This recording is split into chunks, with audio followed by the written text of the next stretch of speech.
কবিগুরু রবীন্দ্রনাথ ঠাকুরের লেখা জন্মভূমি কবিতাটি আজ আমি আবৃত্তি করে শোনাচ্ছি। সার্থক জনম আমার, জন্মেছি এই দেশে, সার্থক জনম মাগো তোমায় ভালোবেসে।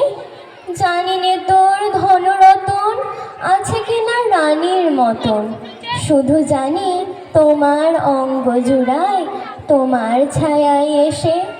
কোন বনেতে জানি নে ফুল গন্ধে এমন করে আকুল, কোন গগনে ওঠে রে চাঁদ এমন হাসি হেসে।